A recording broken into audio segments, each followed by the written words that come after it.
So, first of all, thank you, panelists, for attending and taking time out to share your views about the ongoing situation and how online research is changing. So, before we start, I would like to just introduce myself and introduce all of you to the audience.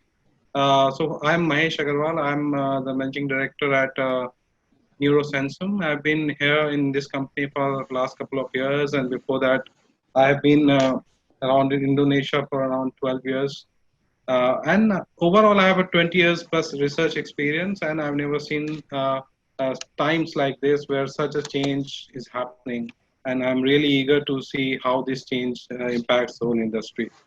So before I start, I will just introduce to the audience one by one. So we have Ashish here, who is leading consumer insights at Danone Indonesia, which is one of the biggest brand in Indonesia. He has 14 years experience in research, marketing, and sales, both client side as well as the agency side. Uh, so he's passionate about installing consumer centric culture in companies and trying to drive sales and marketing team towards that. Previously, he has worked with Kantar and Nielsen, like so many of us. And traveling is his hobby. He likes sports and also he loves teaching maths to his daughter. So that's good. So that means you're intelligent. It's proven.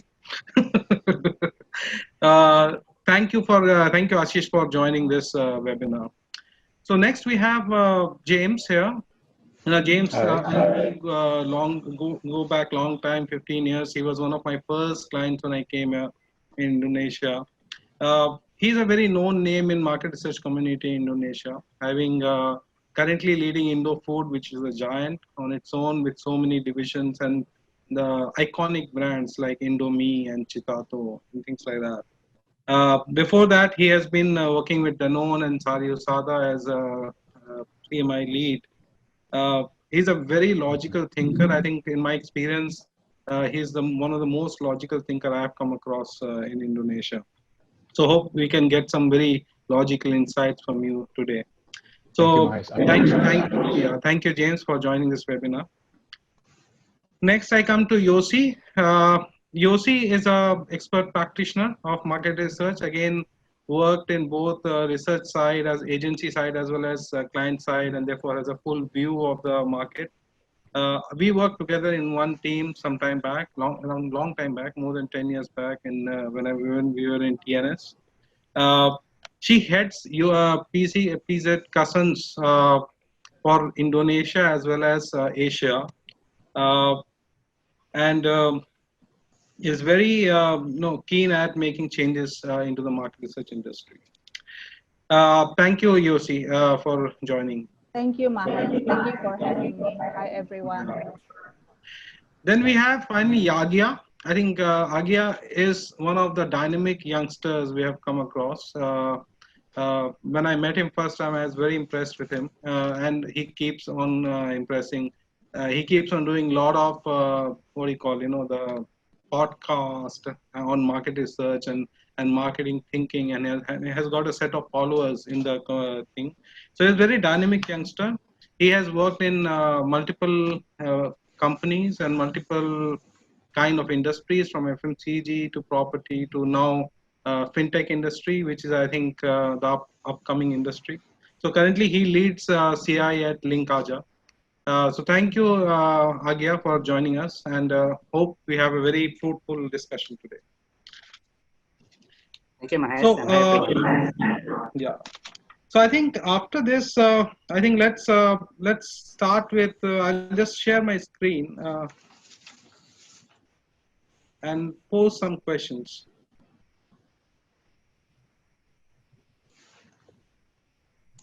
So today the topic of this webinar is challenges and opportunity in market research. So the whole point why we are doing this is, uh, that the world is changing quite a bit on many fronts and many industries, and it's becoming more digital. And people are trying to find innovative ways to do things in many ways for many problems to solve. So because of this whole COVID thing and the lockdown, physical face-to-face research became challenging to do. And therefore, online, it's just not something new. It has been there for many years, even like I would say, even 5 to 10 years. It has been there, but its application has been very limited, especially in Indonesia. But right now, what we are seeing is that because face to face cannot happen, clients who were earlier completely no to online have also started accepting online as a way to do market research. And after the new experiences, we hope that online will get a boost. And even when COVID is over and the lockdowns are over, we'll still have new mindset coming into the client's mind. So today we are discussing everything around online research and to understand what are the opportunities, and still everything has challenges. So what are the challenges which we need to overcome to make it more important? So I think we have already done the introduction. So for participants, please note that in your screen there's a quick Q&A button there. So at any point of time, you can ask your questions, either overall general to everybody or to specific panelists. In between, when we do the section breaks, we'll pick up some question and post to the panelist, whichever is applicable. Okay. So first question. Online market research, is it temporary increase or you think it's here to stay? So some of the specific questions around it is, I would like to pose, just have a quick think around it. What is the problem faced in doing face-to-face research during this last few months? Has COVID-19 increased your online market research as a share of spends? I assume it will be. But the main question is it just a temporary phase? Or you think that after COVID is over, you'll go back all the time, all the research to offline, face to face, or some of the research will continue to grow, do in online, and therefore the overall share of online as a research methodology will grow for you. So to start with, I will pose this question to uh, Ashish. I'll stop sharing my screen so that people can see the audio, Yeah. it's better. Yeah. Thanks, Mahesh. So actually, problem face to face, I mean, which research has seen is very evident because of the semi-lockdown conditions in Indonesia. You can't meet people, and that was the biggest challenge we had.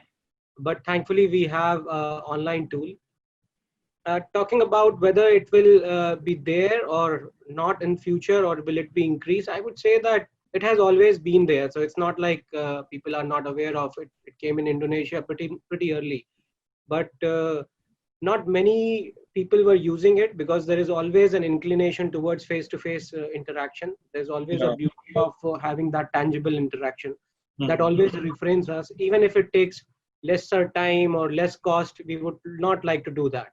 Mm. I think to a lot of categories and to a lot of industries, this forceful, I would say, inclusion of market research and all the work that they are doing has definitely helped them to to basically start looking forward to this method in future. So for Mhm. sure, it has given a push, a nudge to the online research.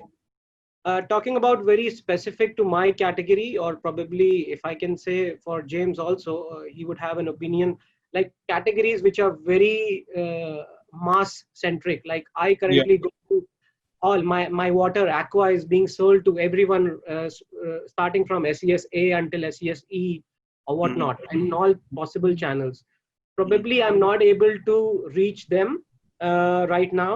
I would probably stop at SES C1 or a little bit of C2 because Mhm. this is the current panelist profile. Mhm. But I think this is itself, this is about 60% of my consumption, so I can still represent 60% of people. Yeah. But given a chance when things are back to normal, I would still have offline back in my foray. May not be as much as it was before, and I'll continue to do online. But offline will definitely have for categories like water or mass Mhm. consumers. Mhm. Unless and until online, goes deep inside to SES, D and E, I'm waiting for that day.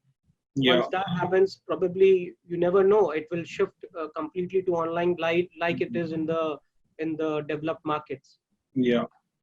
So I think so. What you're saying is that given your target group it's unlikely that you're going to completely move to online, but some share of all research will always, increase for online, given your experiences, right? Absolutely. Anybody can add to that? Can let's talk to Agya from another industry because you're talking about FMCG industry. So what about say finance and fintech? Will it be different for you? Yeah, it's likely different because in Link Aja, now we have a plan to expand our use cases and product outside Java Island. So we want to move from urban to rural cities. And because we see a big potential lying out there, because key goals and key drivers for the fintech industry is the financial inclusion. So we must reach out to many people, many consumers out there outside Java, tier 2 and tier 3 cities. So we face a lot of challenges because of this pandemic, because we now the travel is restricted. We have difficulties in recruiting respondents. So now we're restructuring our budget and our strategy to prioritize the online research because, we cannot let the market research and also consumer research halted by this pandemic, because I think this is one of the most important time to understand the consumer priorities change. Yeah, okay. So basically for you, it's slightly different because anyways, I think in your category, you have to go to people who are already kind of savvy on internet and have got mobile phones, specifically, smartphones and things like that, right? So it's slightly different and you can actually do most of your research online.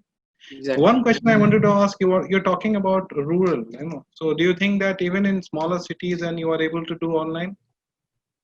Yeah, before this pandemic, my team already visited like 5 or 6 cities, traveled there, and we found there are a lot of also respondents who already tech savvy. So they can access the mobile apps online with the digital trend, the respondents and consumers there. Okay. So, okay, I think that makes sense. I think, what about personal care? So, you see, coming from water to personal care, which is slightly more premium category, I would say that, your target is slightly more higher usually. So, how does it apply to your industry? Yeah, I think I don't have really major issue with this COVID situations. In fact, I think several months back, I've put some plan already to do several online survey. So before this trajectory happen, so it's already in my map to do some study in online. And just to share, actually, I've started this online survey 6 years back, and it's actually not for Indonesia. So there are 3 countries I've done it, and I think it was actually qualitative. So I'm using chat room at that time. And yeah, I think I can follow because they are in English literacy. So I think I feel a very good sense, a good confidence to understand consumers outside Indonesia through the online. Yeah. So it was like a aha moment for me that I think it's going to be a future for Indonesia someday somehow. And also the good thing is I've got some exposure from other region like Europe because, and Europe is very online centric already. Yeah. There's almost no face-to-face. It's like a goodbye already for them. So it's a lot of learning, a lot of exposure from Europe countries, especially UK, and they're very good in terms of online. I think so in principle, it's just a matter how we can embrace a new way. It's going to be a little bit discomfort zones for some people, especially for those who may very like as you say, very typical target audience. But I think for personal care, we got a very strong base and very good learning. There are some transition, a lot of learning move along the way, definitely. So we are growing and learning. But in principle, we have to have a growing mindset. So it's not about why it's happening, but it's about it's time. It's time to move forward and embrace a new way. And let's as an industry and expert in this industry, let's move and try to be confident to the next level of online. Otherwise, we are not growing. And I think compared to some countries in other Asia, we're still far behind. So I think it takes a lot of us and expert panelists and also research agency to grow and to be able to grab these online features. Yeah, that's very good point. I think the question is, I think it's also a role or the responsibility of the market research team and the marketing community to push this further. Because I've been knowing that Malaysia and Singapore, even in Southeast Asia, has much higher portion of online research happening in those countries compared to us even from before. So I would like to ask James to kind of wrap up this part. Okay, the way I see it, the readiness to online or not online, depending on how we answer some questions, which can be the barrier to try online, right? So is online is as good as my offline, as my normal research? Is it going to be similarly as, representative, for example? Is it going to be accurate? So those kind of questions that become the barrier. The way I see it, the barrier is actually in the mind. It's more in the mind rather than in the infrastructure, right? So when the mind is ready, just like what Yossi said, when the mind is ready, when we have a growth mindset, then let's just try, because online also have some benefit. For example, it's faster turnaround. And in the VUCA time like this, volatile, uncertain, things like this, speed is sometimes a very important element in the strategy and insight. So there is still, I think the movement is going to be more to online, but the readiness and the category characteristic will be depending case by case. But I think we are going there. So thank you for the first set of answers, which is basically, if I sum it up, it feels like that there's definitely a potential and there's definitely a momentum towards more online. Some cases like Yossi, they have already started long time back. Some categories like fintech, obviously there's a greater potential of doing. Though there are some limitations for very mass products like water, or in your case maybe noodles, where you have to go to like SES, CET, everybody. So you cannot really do online research for everything, but obviously you can always prioritize and say that, for my top proportion of the people, I might still continue to do that, or I can do that, given that it has other advantages, which I think we're going to talk about later, right? So at this point, so I would just ask audience to respond to a poll on the same questions, and understand what our audience is talking about, and what do they think. Is it something which is temporary, or is it something for long term?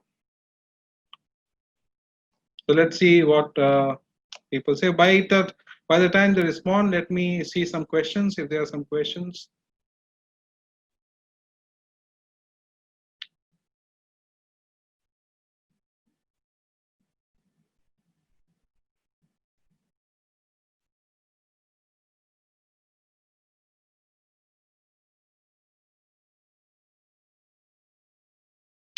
Okay, one question I think which is coming across is to the audience is, are you doing more online qualitative or offline online quantitative, and which one you think works better with online?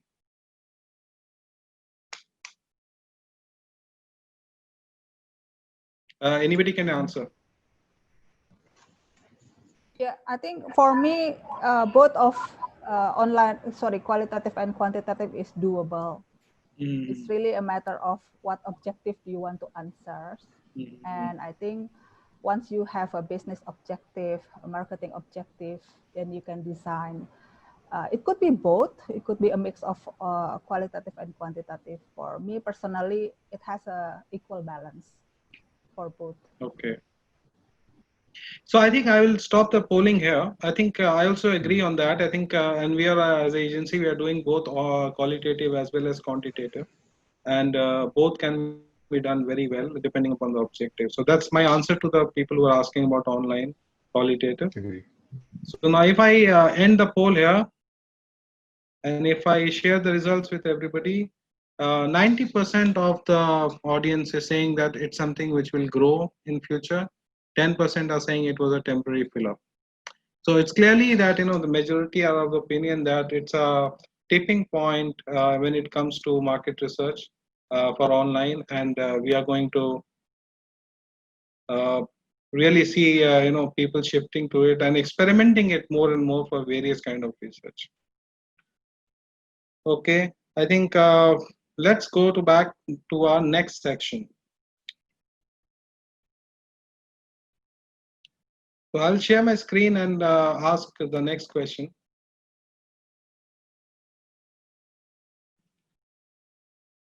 So we go to specific issues now and deep dive into them on online. So first and the most one of the most important issue why people don't do online is what Ashish was asking: target respondents. So can you deep dive a little bit more on that in terms of, are you able to reach your desired target audience online? What are the limitations? And one important question around that is, do you think online profile helps you reach target groups which were difficult to reach earlier, or which was difficult to reach through face-to-face? Either because they are highly, slightly higher end, or they are in the gated communities, or generally difficulty for a respondent to knock on the door and get an interview, which you can knock on their emails or knock on their panels and do the interview.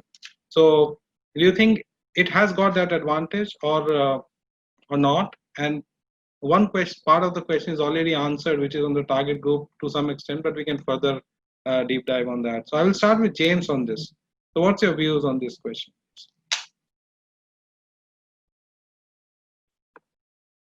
The way I see it, if we do research, it has to answer the right question to the right people. So as long as we can get the right people, for example, in some of the categories like snack or beverages, when it's younger and it could be the upper SES, it's not necessarily upper SES, but as long as it's younger and digital savvy, it can be reached, and we can ask question and things will go okay. So as long as it's still matched, it's also okay. But one more thing, normally if we are not so sure the distribution, natural distribution will come in proportion or not, then we can do some quota to make sure that it's in line. Yeah, it's in line with the population. So normally it's like that. Yeah. Okay. So you're saying even if technically if you do a quota-based kind of sampling, we can actually reach the target audience which you want even online, right? Yes. Yes, I think so. What about Ashish? Any views on this?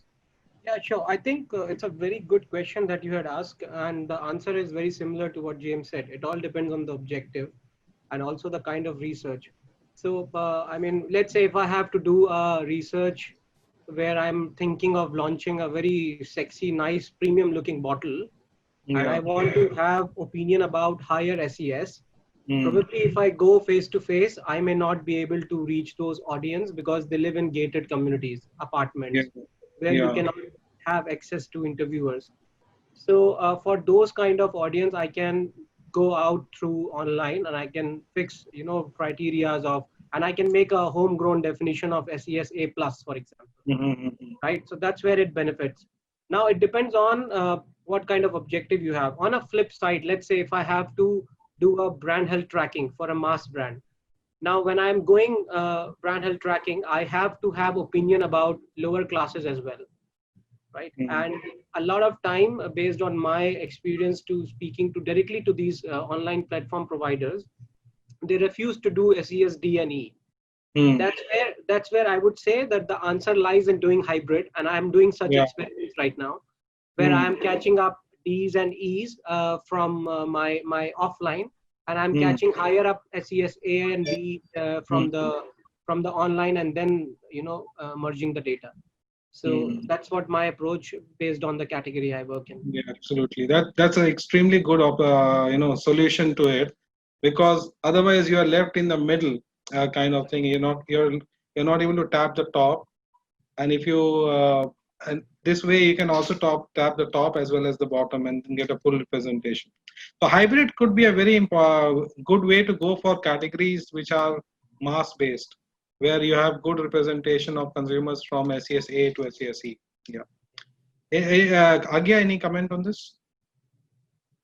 Yeah, for our industry in fintech, so far we're able to reach our desired target because luckily we're in the fintech industry. So our youth in general are tech savvy. who can operate in transactions by mobile apps. So we can reach them through our internal database. So one of our strategy here is maximizing our internal database, segmenting the consumer based on the transaction behavior, also the product they use, and also the social media listening tools. Because we want to know how the sentiments are going, and also we want to see the trends and how we can reach them out through the social media profiling. Okay, that makes sense. What about you see in your case, your personal care users and things like that, babies, especially you also target moms with babies, 0 to 6 years old. So are you able to reach online to target group? Yeah, mom nowadays is very millennial. Looking at the Shopee, how mothers also have a strong presence in Shopee. I think I don't have any difficulty to find mothers.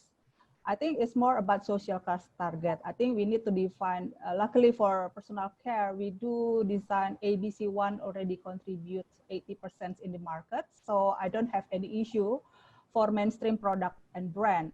However, for premium or very niche in the markets, I kind of found overrated answers and it's quite shaky. So it has to be in the exercise and be sensible how you receive the data. But I do experience that upper premium brand will not be really representative. And also I have to target a very young, like children's, I would say preteens, and it's a little bit difficult due to the ESOMAR's regulations. So I think, I would have a dual conversation with mother and children, but I don't have a trick right now. I was discussing to find a way, what is the right way to go online with children and mothers, and how we can assure that the children involved influence the answer.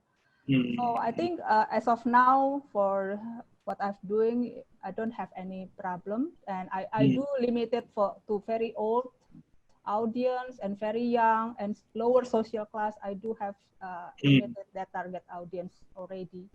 So I do have the sense not to include them in the survey. So in principle, you have to identify at front how would you read the data, and then if you get the sense, if you don't have a sense, do the internal check first. If you have the database, you can have some exercise and reading and getting the sensible finding or answers, and before you go big with the outside, I mean with external agency. So that kind of exercise you need to embrace first before you decide for big research. One interesting thing you're talking about is how to include kids in online. I think that is one challenge and one opportunity where maybe using mobile, using gamification, we can use kids to do interviews. And today's kids are very, very tech savvy. They are more tech savvy than the adults. So it's not how they can use the phone for survey, but is it interesting for them to do it? So if the industry can come up with some gamified ways of getting responses from kids, I think it might be a good way to actually collect data from the kids as well. Yeah, I think it just need to be creative, and I think I need to get some assurance how the regulation in ESOMARs allow. That's the most important thing. And then next question is around costing. So basically, if you are cost is one of the big factors. When we talk about online market research. So are you saving your MR budgets by doing online? Is it cheaper relatively compared to offline? Is it as per your expectation? And the most important question here is, will this online research savings lead to you doing more number of research, higher sample sizes, or you think save your budget given the current times of COVID, and if there's any budget cutting going on in your organization? So how do you see it? So I think maybe Ashish can start with this.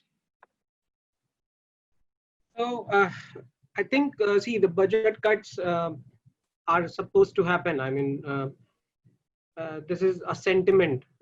COVID is a sentiment for few and reality for few. So even if it's a sentiment to embrace for the future, to get prepared for the future, there would be budget cuts. It's imminent. So while we are not going through that, luckily, because in our category, we can see the growth still. But yes, we do get that voice coming from different places from the organization, and definitely online can help us achieve those. But in a normal situation, let's talk about post-COVID, when things are back to normal. I would say that any money save for any company is great. I mean, I can do more research out of it. I would like to do more research. A lot of time, I think most of you would agree that all the CMI people believe that they don't have enough money.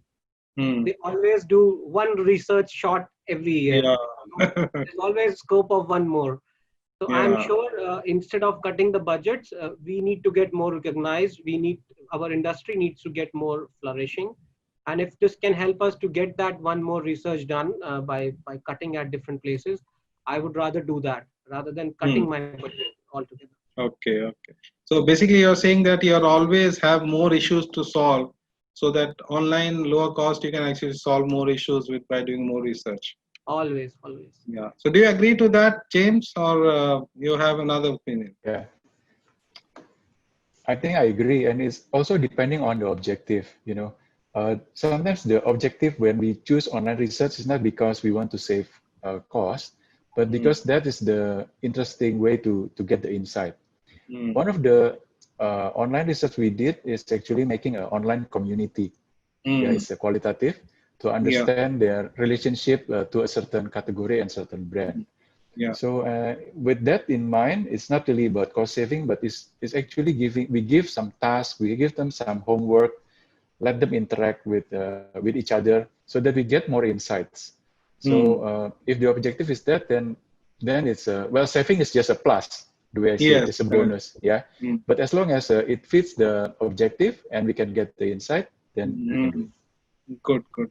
So that's, I think, a very interesting point, because since many years, I think the selling point of online has always been they are trying to push for cost savings. I think online is cheaper.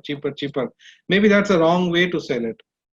It's more effective in terms of various things, and also it reaches the right audience. It's able to give you the right response because consumers are filling the survey on their own and without any intervention, so they are more honest because there's no face to which you're answering the question. So maybe there are other reasons which should be driven for online instead of just cost, right? What's your view on that, Agya? Yeah, I agree with James' comments earlier. Saving is a plus, but in my industry, we need to be very agile. We need to be very fast because we have a lot of industry to be understood, like we have a transportation, the telco, we have a lot of things to cover. So we need to do a lot of things in a short span of time. So doing the online research is, I think the biggest advantage is the agility.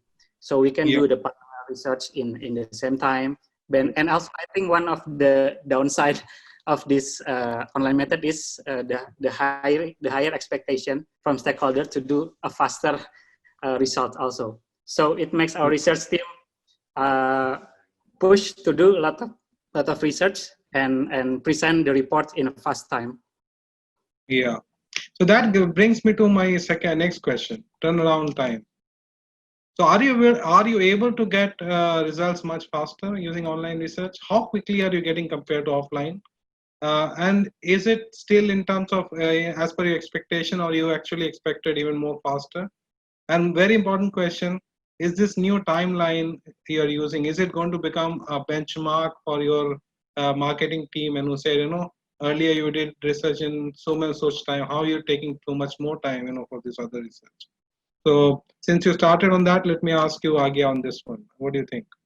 Yeah, actually, before pandemic or COVID-19, like I managed some researches for like 3 weeks or 4 weeks. Now we do some multiple research with online method, and we're expected to explain the result and deliver the result in 1 week or 4 days, because the expectation will be high, because the stakeholder also expect that the time is faster, the cost is cheaper, and they are happy with the progress also, because in this pandemic time we can be more productive. to do a lot of research. So basically, you're almost saying that you're getting online research done within like 4 days to 2 weeks, right? That's the kind of range you're talking about. Yeah. I recently completed just 2 hours ago to experiments, online experiment studies. So yeah, we are handle a lot of online research now. Okay, that's good. Yossi, what's your answer on this timeline? Are you getting it done faster? Is it in line with your expectation? Yeah, I think in general, it's really depend of type study. We cannot put like a hard line to make it like everything is getting shorter. It's really depend. For short and crisp survey, you can have a faster turnaround. You have live reporting. You can have immediate analysis and share it. But for something like concept, NPD, ideas, product, prototype, let's see at a whole big pictures. I mean, the team, the marketing team, the industry prepare a lot to build concept. I mean, in my case, we never have like a rough concept. It has to be like almost finished look. So I think the attention is high. I mean, it takes time to prepare all the stimulus material. So why we need to kill and make it shorter for research for the quality of output. Okay. Yeah, so let's see has a big picture and then understand that people really want to see a green light or a red light from the result. So if you jeopardize the process from the research, it's going to be a backfire. So I think quality need to be maintained. Okay. We as a expert need to have a right weight sitting in between, foresee how and when the material is coming, and then build some timing in the sense that the whole project need to meet deadline at the end of the day, not the research only. So I think we have to have a strong pull and push, and understand that we have to appreciate that it takes time to create advertising. You cannot receive everything by tomorrow. Yeah. So yeah, I think it's really depend of the type of study.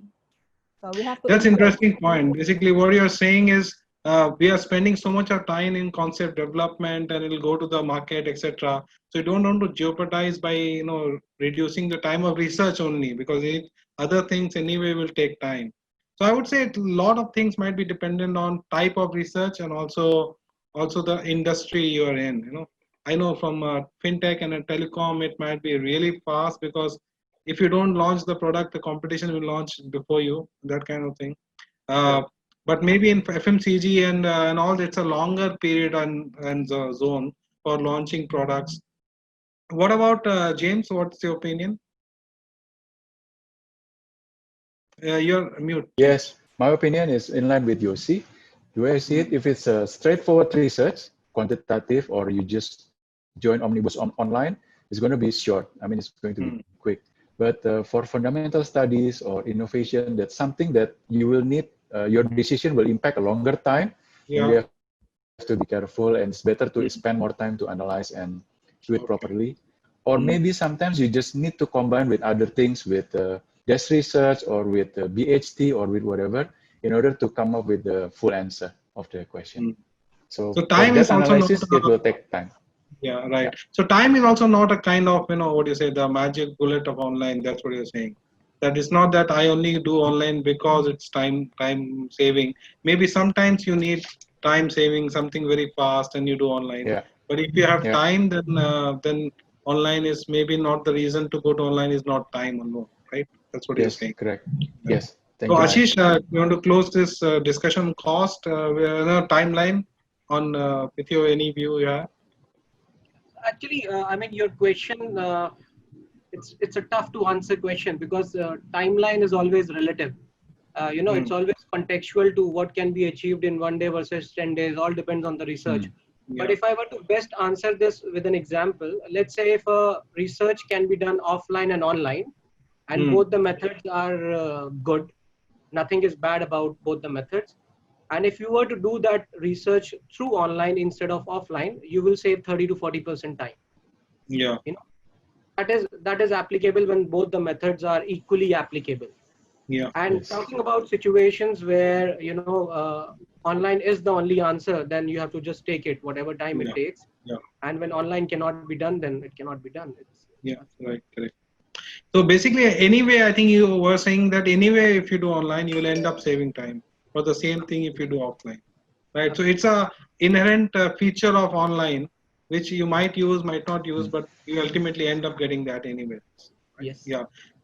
So do you think one question I think which is a little slightly unanswered, which is if you start giving reports in 2 weeks to your marketing team, will they become very not very caring about its offline and say, oh, give me a report whichever gives whichever way, but give me in 2 weeks because earlier you were giving me 2 weeks. Will it set another expectation or standard, for online or timeline? That's human nature, no? Yeah. You give them fast, they Can be will addictive. always would ask you for a faster result, which is good for the business, especially for FMCG. Yeah. When the things are fast, turn around very fast. Like for example, Nielsen data today, we just get the history. We get data 45 days later, right? So it's the history that we know, right? It's not actionable in terms of anything that I can do immediately because the trend changes very quickly. Yeah. So that is why it has to be like that. I would always subscribe to a research where faster timeline matters. Sometimes it doesn't. Sometimes, like when you are doing NPDs and stuff, you want to be relaxed. You want to do it nicely, and then come up with everything. With all the facts and figures. But maybe a short tip. I'll give you an example. There was a competitor move last month, and everybody was very fussy about it, and they wanted to know something very quickly. I did something with an online provider in 1.5 days. I mean, that was amazing, and we immediately got to know how difficult it is going to be or easy it is going to be for us to tackle that. But such situations won't happen all the time. So yes, there could be situations where we can definitely save time, and it will increase the expectation of stakeholder, and so be it. Because at the end of the day, research department is all about people. We are catering to things for them, for the company's growth. Yeah. So yeah. Okay, good. So basically, it is one of the features, and whenever you need speed execution, then the way to go is online, basically, right? Okay, I think a couple of more questions are around this. One is around this length of interview and the information areas. So this has always been an issue because online you cannot really have very, very long interviews. Like traditionally face-to-face, we have been used to doing 45 minutes, 1 hours. And experience, we have also done 1.5 hours, 2 hours interviews. But obviously online is limited. So what is the range of the LOI of the online you are doing or you have done? What is the ideal LOI you think you need? And if it is information need is higher than the LOI of online, how do you manage that? Because this is very important because otherwise some research will not be applicable and some research will be applicable for online. Yeah. Who's going to answer this? Do you want me to answer? Yes, you can start. You see. Yeah, I think on average we need to manage the length of interview around 15 minutes. If you can stretch a little bit to 20 minutes. But yeah, I think we can learn from the drop rate, the best how long you can put the length of interview. And I think we need to create a standards for 1 minute, how many questions, so we can manage internally and also build some priority. Definitely, we cannot post everything through online, all questions like we have a traditional way. You just need to be firm and understand what is the priority. And then we need to explain also for our internal team. And I think learning from outside in other regions, it still can be manageable. But for Indonesia, what I haven't found is how to do segmentation, because we know typically like segmentations like, oh my God, so many things. Yeah, I'm thinking, what is the creative way to create like maybe put some break in between? But I think I'm still along the way to think about it. But I think in general, I would put some nice expectations and not push too much for consumer, especially my consumer is mothers. If mothers get cranky, if in Bahasa is power of mak-mak, they will be very upset, and that's not nice, definitely. So I think yeah, we just to build. It is our task. It's a team task to build what is the right way. And usually, yeah, we can get something within 15 minutes around. Yeah, so that I think is what your experience has been, 15 minutes. Have you done anything larger than that, Agya, Ashish, James? Yeah, for us, we've done like online interview, especially for usability testing. So we have a lot of new features preparing for our product in mobile apps.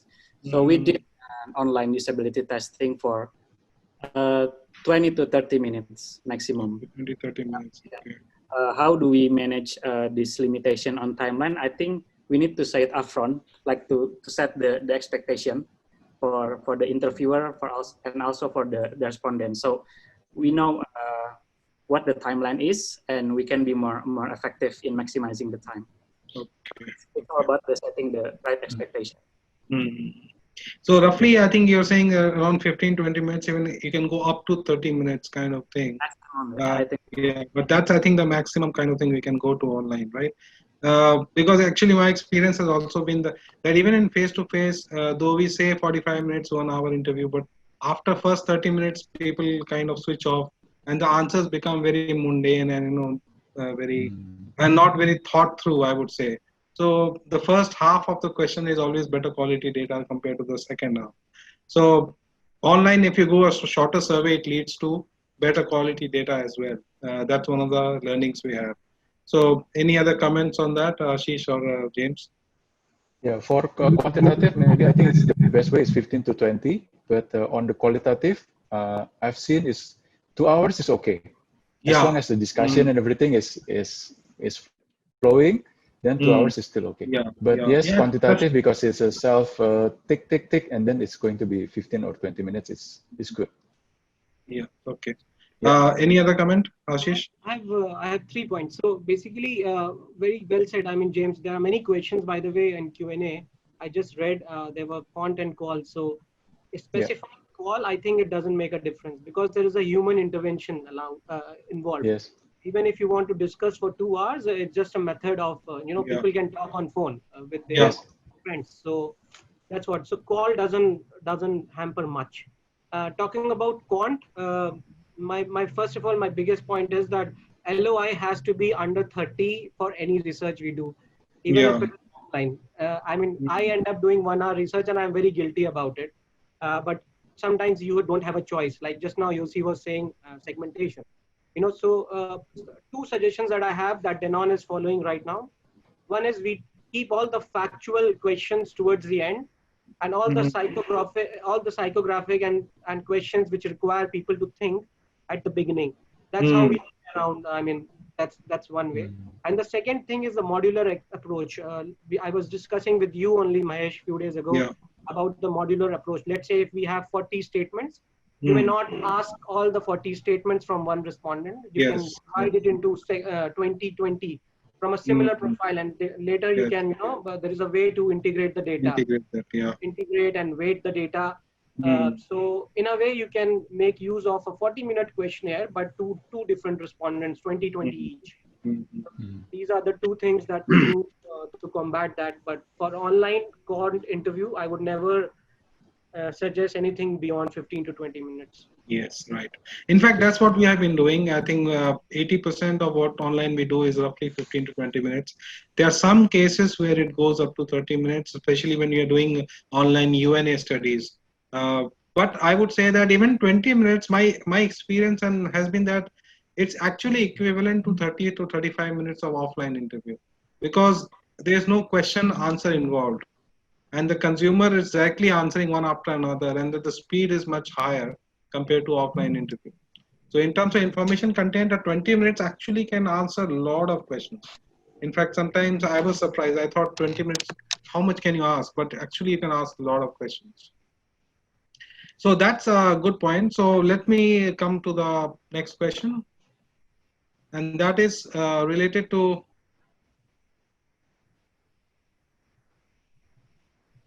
quality of data, the mother of all questions. So what is your feedback on online data quality versus offline data quality? Any suggestions to improve the online QC, or you think it's very good and you don't have to do anything, just continue. So Ashish, since you've done online, can you tell me how's the quality of data? I think quality of data is totally dependent upon how the agency is doing checks. So it's not a inbuilt feature of an online or an offline. It is about the quality checks that an agency would do. Even if it's an offline, fudging is possible. Yeah. And similarly, in online, there is dubiousness possible. So many agencies I have seen, they claim that they do checks about, robots are not answering that question. There is no spamming. There are no liners and all. But because of this time element, because we don't give them time, because it's online. I want the research yesterday, the results yesterday. So a lot of time they say, but they don't do. And then I end up getting straight liners and stuff like that. But if you give them 2 days to do quality checks, the beauty about online is they can always buffer it up by 10% more samples, and then reduce all of them who are straight liners or where you think that they were bots, or the length of interview doesn't matches. Sometimes a 15-minute questionnaire is being answered in 2 hours. Yeah. Sometimes it is answered in 5 minutes. Maybe a robot is answering it. Yeah. Yeah. So it depends on how much initiative you and your agency are taking together. So it can be controlled in both the situations, offline or online. And if you miss it out, it's not a feature of online only. You can miss out equally in offline. In fact, I have seen blunders in offline in my life. So, absolutely. So, but my question more was on, based on your experience, like earlier, even few years back, the major one of the major deterrent for most of the client who are doing online is, I don't know how the data will come. It can come completely random, So it was like mental mindset that it will not represent the market at all, It will be some random data. How I'll use it. So is it like that, or do you think it's very usable, good quality data overall? I think, assuming that all the quality check has been done. No, it's a matter of what you are comparing. Let's say if I'm using Kantar data, Kantar panel data about usership of my category, I might get a 70% market share from that data because they are having good representation of D&E. But when an online comes, I might have a 90% market share simply because they take out the D&E and only ABC are strongly present.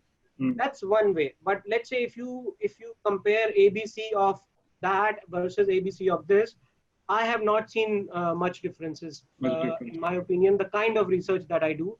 And that is the point which James said right in the beginning, you have to be very careful about choosing when to use this online instrument. May not be applicable to all, but where it is, I haven't seen much of the quality issues. That's good.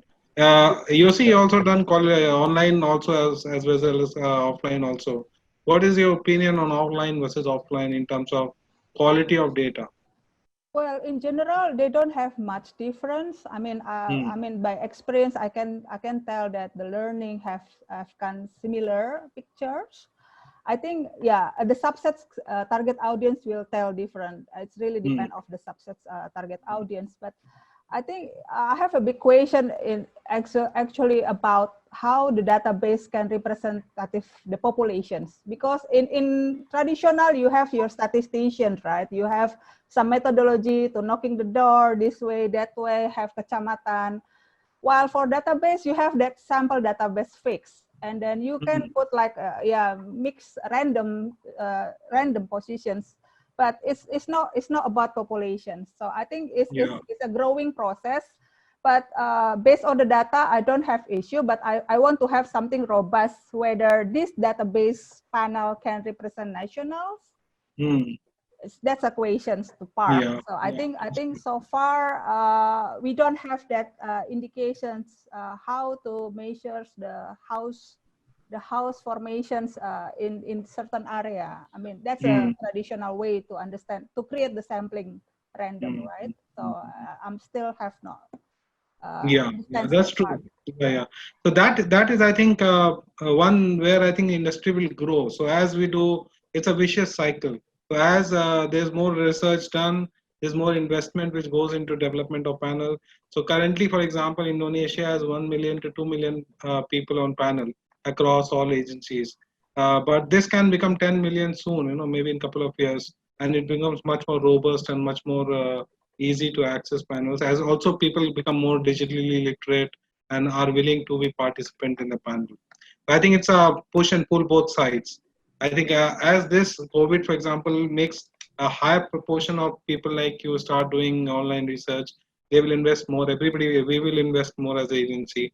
We'll get the bigger panel, and I think we'll become more representative.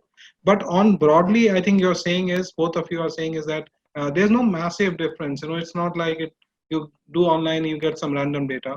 My personal experience has been that in many cases, I'm not talking about say tracking or things like that, where representation and the brand shares can be issued. But when it comes to opinion, say concept testing and product testing and all those kind of things, I've realized that it's more honest opinion online. People don't have any gratitude factor, and they don't know that okay, there's somebody in front of me. I have to, if I tell bad rating, the person will feel bad, and they can give any rating they want. So I've seen a scale of 1 to 5, around 20% people rating from 1 to 3, which is very, very difficult. I've also seen people 5% rating 1 out of 5, 2 out of 5, which you'll never get in face to face. So larger use of scale in the ratings. So I think overall, I think in my opinion, that apprehension that online data quality is bad, I think is going away across everybody. And I think as you do more, you'll realize more. Yeah, Mahesh, I think to build what Asis mentions, I mean, in the future, perhaps we can make, this is some ideas. If we want to improve the data quality, how we can utilize the camera as a control check to make sure that our respondent is a full attention, they are not in the split task, they are not in multitasking, because I think having interviewer has a plus point, because they are setting up context, they are in the focus, they're in the good time and secure time, there's no much distractions because there are someone's visit their home, for example. So I think we can utilize camera as part of quality control check. That's a good point. Yeah. So we can use technology in various ways, GPS, camera, any kind of recording devices, and like even Ashish was saying, the speed of responses, how they are taken, etc., and all those kind of things. It's definitely a very good point, Mahesh. I would like to add one. So while you were saying, I don't fully agree to you. I mean, well, when someone is not present, you can be more real about what ratings you give. So in those conditions, I agree. There would be more less high raters, but in having an interviewer presence can sometimes help. Just now what Yossi was saying, because if you are not clear about something, our structured questionnaires are not very clear at times. Are so compartmentalized, and the English or the Bahasa is not understood, and then I don't understand, any mini miny, I just click anything. So having a physical presence, the answer could be that if not camera, can we have a support of a bot, like a chat? I'm not clear with this question. Can I have a chatting window? I that's click a good point. That's a very good point. Yeah, and then I get an answer, and then I can. That's a very, very good point. I think that can be a game changer. Yeah. That's a very good point. Yeah. I think we are running out of time. James, yes. Okay. Just to add a bit on what Ashish said, because as a researcher, we've been experiencing problem offline and online. But in online, if you have any issues, the turnaround time is faster. So let's say the first round, I get it's not representative respondents, but then we ask them to redo, and it's faster. Because if we redo in offline, it's going to take maybe another 3 weeks. But redo in online is faster. Much faster. Yes, correct. So you can also do a subsample and check everything is line or not, and then roll it out to a larger sample. That also is possible, right? So online is faster to fix. That's what I'm trying to say. Absolutely. I think let's go to the next question. LOI is, I think, taken care of. I think the next, we have a couple of more questions actually, and then we'll. I think this is the last question on the basics, which is when you're migrating from offline to online, what are the things you need to keep in mind? And have you migrated anything? Like earlier you were doing concept test offline, then now online, or have you done any kind of brand tracking online to offline? Are you getting any kind of norms? Will getting norms help in any way, online norms? in doing online product test or concept test and things like that. So this whole migration is a big issue in consumer in marketers' mind. Like, oh, I've been doing offline for so long. Now, if I do online, how can I compare? Anything. So, Ashish, you have any point of view on this?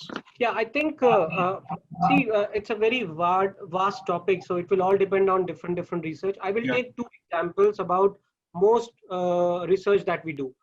So first is the product test. So it's very simple that online norms will be very different, because just now you said that people are not giving high rating. So that's one thing that I would look forward for. Few agencies have already started claiming that they have norms. And the second thing is, it's one of the biggest challenge, because I migrated myself 3 or 4 tracks when I was in Malaysia from offline to online. And all those who do brand health track here would agree to it, that there's a question called spontaneous brand recall. Yes, yes. You cannot get that in online, because if you type, then there are many there are many spelling mistakes and the codings, etc. Because in offline, what happens is you are saying and somebody is coding. And these responses are being used in many other questions, meaning you can cut the data on imagery for spontaneous response or something. So I once was just thinking out loud, can we not have someone to write, but to record, basically. Record. The name of the water brands that you think. Yes, yes. Just record your voice, and later people can just code it. So coding of recording of voice is easier than making the spelling mistakes and all those things out. Yeah. You don't even have to code now. It can. It's called speech to text analytics. So speech to text. Yeah. So speech can be converted to text. Yes, that's a very good point, I think. Yeah. What about Agya? What do you think? Have you done any offline earlier, or since you're all done mostly online? Yeah, because in general, in principle, we are online, so we don't see many comparison data. Since we are new in the industry, like this month we'll have our first anniversary. So in 1 year, we're still new and we don't have much comparison to data. But from another perspective, I think from migrating from online to offline, one of the key things that we need to highlight also is the stakeholders.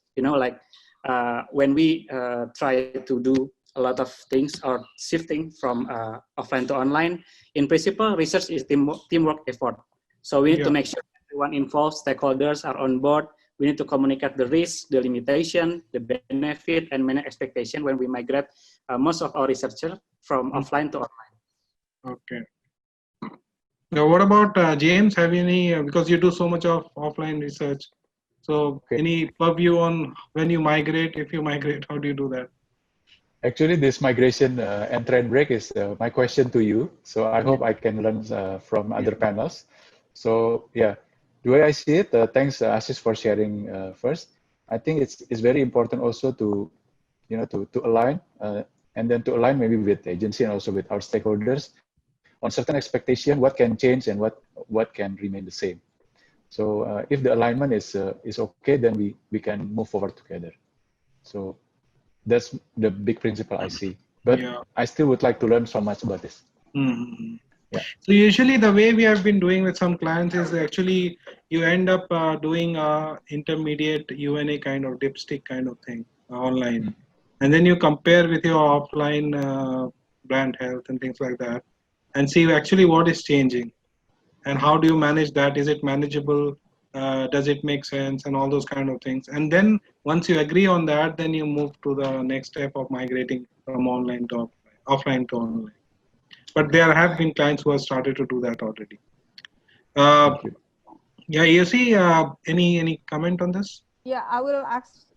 I will answer with very short with interest of time. I think I don't have major issue with the trend break. It is happened, but it can be communicated that this is offline version and this one online version. But it just happened like many years back, and I try to continue that online versions year on year, and I can see that some consistency happening within the online part. So I think we cannot jump from offline, online, and offline. We just need to stay and stick to one way for certain of time, and then you can see some continuous pattern, and then you can have some confidence. But there's some discomfort zone, definitely.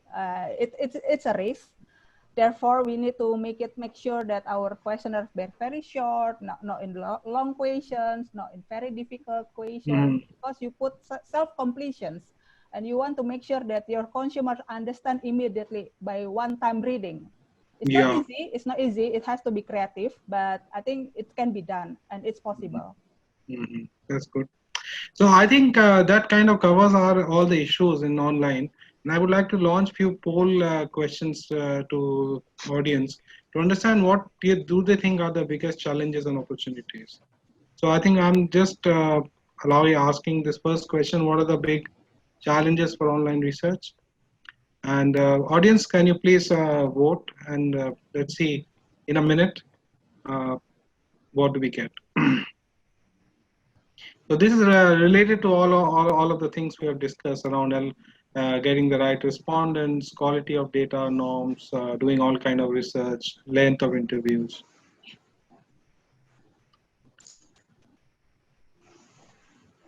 So in the middle, do I have any question? Let me see, interesting questions. Many questions on innovation, Mahesh. You might as well pick that. Yeah. I think one interesting question is, how do you do online for NPD and concept test where it is confidential because it's pre-launch? And do you think it's risky to do online research for confidential product tests and concept tests? So that's an interesting question. So can you answer that, Ashish? Don't do. That's a simple answer. Okay. If it is very sensitive, then don't do. Yeah, don't do. Okay. So do you think that people will share it results in? Yeah, of course. I mean, see, with technology, Instagramming, people even share before eating food, right? So whatever they do throughout the day, so it could be possible that they will share in a WhatsApp group. You know, see, Aqua is coming up with something huge, very nice. Look at this. Today I got a survey out of curiosity. So their intentions are very simple, you know, about sharing something unique. But they might do some damage to that particular brand. So if it is sensitive, don't do. But I would still say that not all kind of NPDs. NPDs is a very big sea of researches that you can do. There are many NPDs that you can still do. Like for example, blind product test, you can still do. You can keep the placement offline, and then you do the research online. So it would be a hybrid kind of a setup, but it works. They don't know which brand you are coming from. And then there could be a digital diary which you can keep to get the respondents' feedback on a regular basis, you know, throughout those 2 days when the product is being consumed. So it depends on the kind of research, but for anything confidential, even I would not suggest that. Yes. Okay. Yeah, I think I also tell the client when people ask me, I'm saying I cannot guarantee at all that it will be. We cannot guarantee in any sense that it will be, because even if we make sure that it's not downloadable or loadable, anything, people can always take a shot of the screenshots and things like that. Yeah. So the result of biggest challenges for online research, what audience is saying, maximum 35%. I will show it. 1 second. Share results. 35% people are saying quality of data is a issue. So I think people still have this mental block on quality of data, not able to do research and getting the right target audiences. So length of interviews, surprisingly, not one of the biggest concerns. So if we can manage to get the right respondents, good quality of data, and do, maybe you don't want to do all kind of research online, that's okay. I think one more poll I think I will ask is, what is the opportunities? What is the opportunity of biggest opportunity in online research? Is it cost, turnaround time, good quality data, getting inaccessible respondents, or live reporting?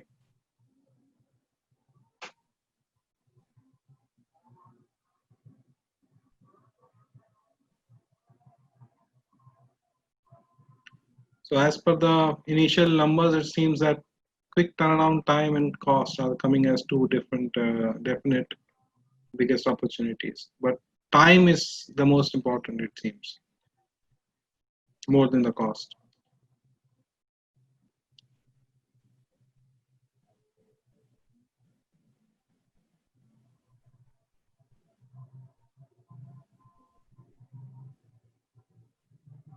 Just give 10 more seconds.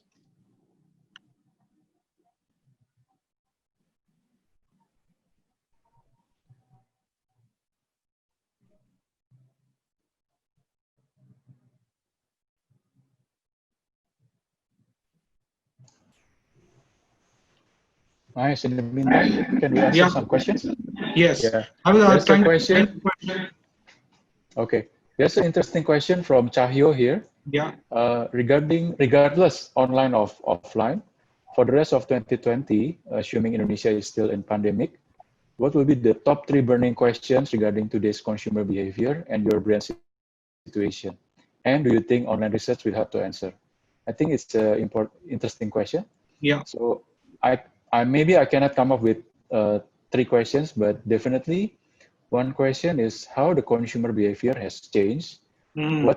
What actually still carried away after the PSBB is done, carried over to the new normal, and what remains the same. And number 2, the burning question about brand situation is how my brand compared to competitor, because crisis is actually like a turn, right? And normally during the turn is either you get ahead or you left behind. Yeah. So that kind of question that is normally is a burning one, the way I see it. I think one question which, from my side, I think I would say is where who is at a bigger risk, bigger brands or smaller brands?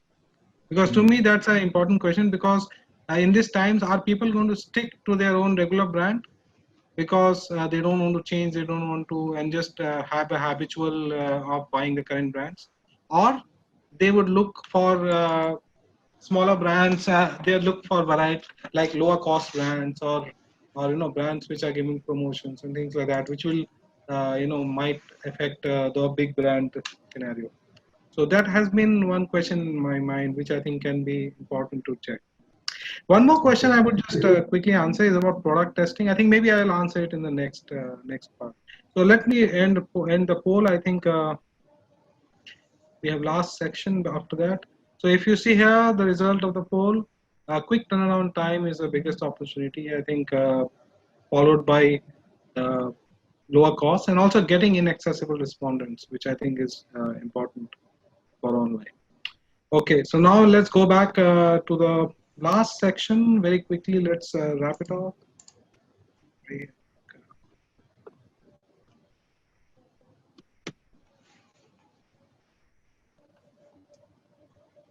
This we have done.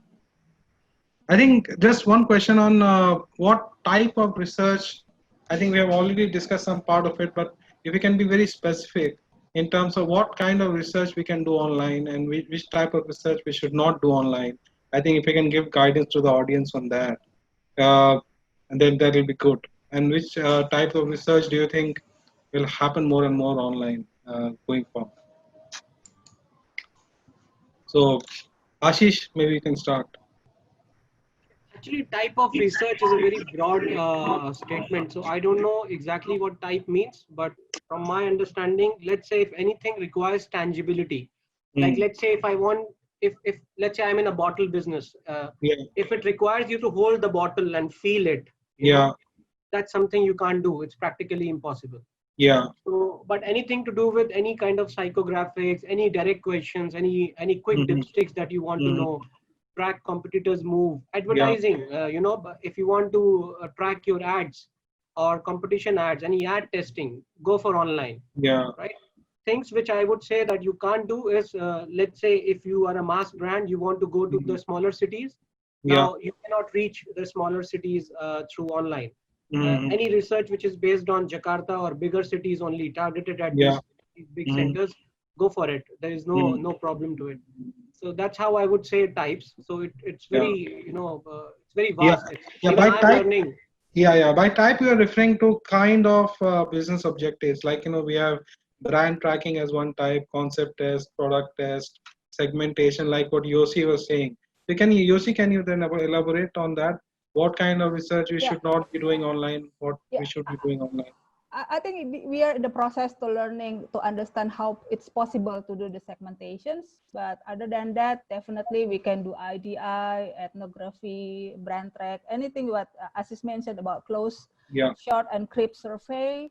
Ad testing, definitely you can do that because people can see at through the phone, definitely. But my biggest concern will be segmentation and whole test. Whenever we need to put like a use test or something product test in the whole, which is in the fixed parameter, fixed variable. I don't think we can do that. So we just need to be flexible. What kind of use test that you can put, and whether it's not whole test. I think outside whole test, it's possible. Yeah.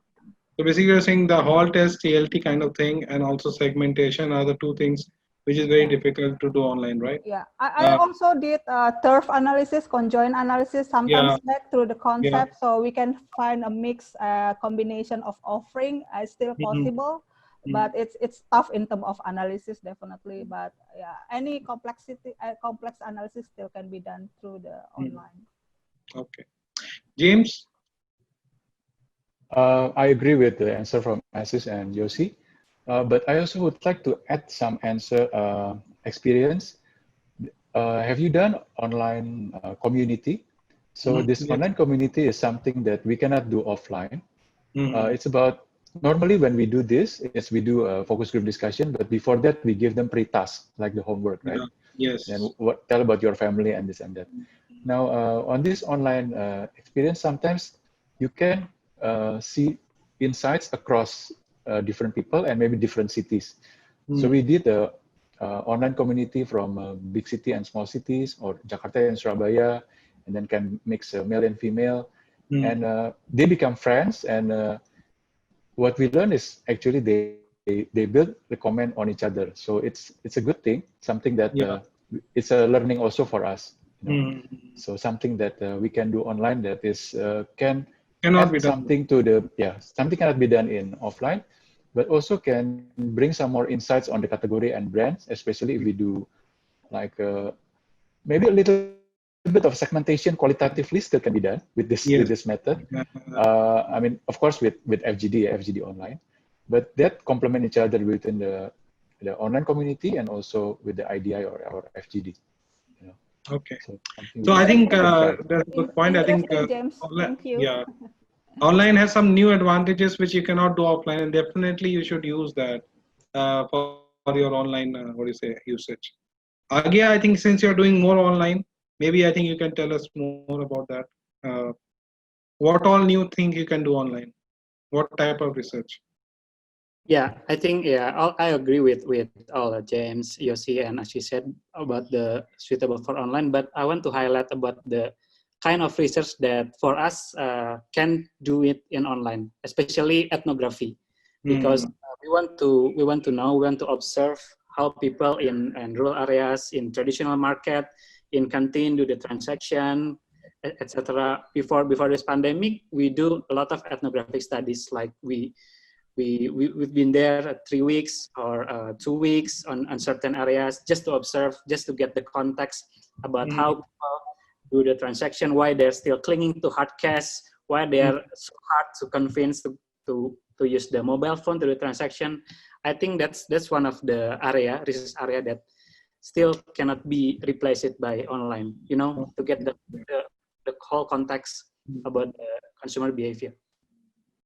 Good. I think so. Basically, it means that a lot of things can be done online, but there are some things where we have to focus on offline. And I think that's a good. I think nobody is saying that you should completely move. It's a mix we have to manage overall, where whichever best suits in terms of timeline, cost, and the business requirement. But to me, it's a new way to do research, and which nobody should be close to doing online research. That's our objective going forward. So I think let's do one more poll here just to close it off. Last poll to understand from audience what type of research is suitable for online according to them. Maybe I'll also allow panelists to vote.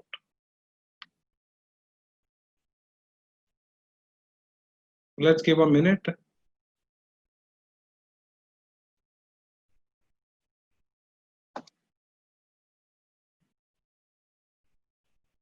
It's a single answer, Mahesh.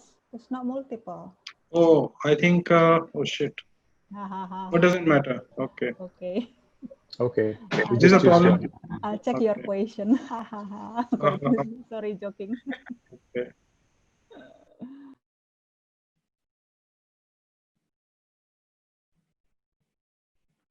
Yeah, but I think it will also give you the good distribution. The most suitable, I would say then. We The still, top we still can prioritize. use the data. Hmm. 1 hour is not enough, Mahesh. Yes, I know. It's going to finish 5 more minutes. That's it. So basically, I think if you see here, most people have said, I think it's a mix of the UNA. Still, people are saying online is possible. Brand health tracking, ad test, product test. Only ethnography, like what Agia said, ethnography is something which is very difficult or not possible to do. So that's interesting. Then we go into basically. I think that's about it. 1 second. This is the results you can see. So FGDs, I think, is the most popular. I think to be done online. I think it was discussed earlier. Yeah, it's now option number 1. So if you don't rotate options, you will always get option number. No. That way, option number 3 is not third, right? Just kidding. You have to create another webinar, Mahesh. Okay, I think that kind of covers most of the thing we have to discuss today. I will just close this by giving few slides and from neuroscience and perspective. First is, in our opinion, online research has several benefits and is here to stay. And the reasons are quite, easy to understand. One is definitely it gives you access to connected consumers. More and more people are getting connected. 70% of the consumers in Indonesia now are connected. And right now the panel seems to be small, but still representative of the connected consumers, and it will grow over a period of time. And also among these consumers, it always gives you a slightly higher profile. And in my whole career, all the marketeers, most of the marketeers always want to understand the slightly higher profile consumers more. And face to face has always had a limitation in accessing that higher profile consumers. Sometimes what we say is SESA in online and offline might not be the same. It can be that the SESA in online is actually much more savvier and a little more premium respondent than SESA in offline. So that gives you that additional contact. Second is because of increasing digital literacy, people are used to using their phones. So earlier, people like a couple of years back, 5 years back, they were saying online is difficult because consumers will not know how to respond, how to fill up the surveys and all that. But now it's because of generally uh, consumers are reviewing and rating the products online voluntarily, giving feedbacks. They are used to giving feedbacks and using the phones much more strongly, and most of the surveys are on phones. So because of that, the survey is becoming more authentic. Honest reviews, this has to be, to me, it's one of the most fundamental uh, thing which I think in my all experience I'm realizing that the reviews are much more honest. And in fact, the ratings, we have always been complaining that the ratings of products are very high in Indonesia. There's nothing less than 4, but online is something where we are getting less, which means, and it's in line with the product performance. So it's not something randomly less, but the differentiation in the scores are quite high between products and concepts and things like that online. And finally, most cost and time effective, more cost and time effective is given. So it gives you more time to analyze the result if you can do the survey faster. And obviously, it gives you more scope to do more research as it's slightly cheaper. We can do all kind of research online. Technically, Yossi was saying segmentation is an issue, but we are also doing segmentation online right now, especially attitudinal segmentation. But sometimes if you have to do projective techniques and archetype segmentation, etc., that becomes difficult, and that I would still suggest to do go offline.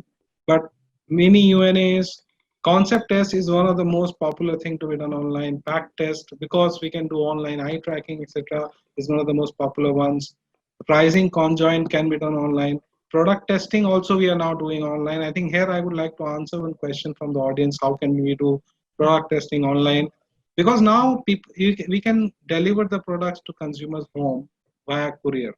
Because of e-commerce, the whole courier thing has become very big, and it has become very prevalent, easy to use, and therefore we send the product to the consumer's household, and we send them a link. Once they use it, they click on the link and they fill up. We have done product tests like that, and the data has been amazing. Communication ad tests, like Ashish said, I think something which you can definitely do online.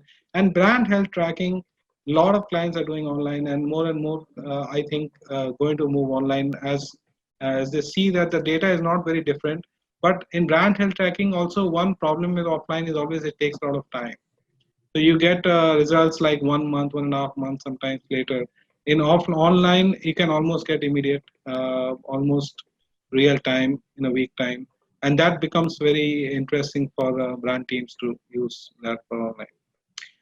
And we can do both qualitative and quantitative. And qualitative, as we see, if FGDs and IDIs are becoming much more easier to do online, and the participation of the clients also becomes easier. They can just log into from their online from their office or wherever they are, and they don't have to travel to Makassar to see a group now or any other places. And you can see groups all around Indonesia just sitting in your desk, and you can ask any question if you want online, and it will be asked to the respondents. So it's much more easier and also saving on time and cost of the senior executives. We can also do neuro online research using eye tracking as well as facial expressions, especially for ad testing and pack testing. And finally, I think our online panel coverage in Indonesia is quite high, 1 million plus, 15 to 55, though we can represent 17 cities. If you look at the reporting, I think we can report for top 5 cities with decent sample sizes per city. But across Indonesia, when we do a wide service, we can cover everything. ABC, we can cover SES, ABC, DNE, like Ashish was saying, is difficult to do online, is definitely not really doable for now. But in future, maybe we can, as people become more digitally savvy, maybe that also gets improved. And finally, we have multiple online methodologies, which is group discussion online, interviews online, chat, like what James was saying, a chat forum or that kind of thing, where we call it group sense, where people can do you can make a community and give them tasks and do stuff like that. Online ethnography is possible, but in a slightly different sense, where we ask the consumers to do their own video recordings and send it, and you analyze the video recordings, but it cannot replace the original ethnography. And finally, we have co-creation workshops, which is a slightly higher advanced version of group sense. So it's almost like a discuss sense plus group sense combined into one. And we recruit slightly more advanced respondents who can create more stuff. I think that's it. I think we have taken enough time of it's almost 1.5 hours. And thank you all the participants for attending this webinar. It was a really good experience talking to all the panelists, and it is a good 1.5 hours. I think everybody learned from each other. Thank you to the panelists for taking your precious time out and and giving this time. I'm sure, I think it's also part of our job as a research community to improve the knowledge of the other people in online research field, and also grow it and give inputs. I think I like a lot of inputs from all of you, and I think I'm going to use it for further development of online research. And hopefully others will also learn and do, and as a community will grow and become better at doing online research. So thank you very much, and have a good day, rest of the day. Yeah. Thank you. Yeah. Mahesh, thank you. Thank you, Mahesh. Thank you. Thank you. Thank you, everybody. James. Thank you, Ashish, Irfan, Thank you, Agya, everyone. and Yossi. Yeah. Thank you. Thank you. Thank you. Thank you.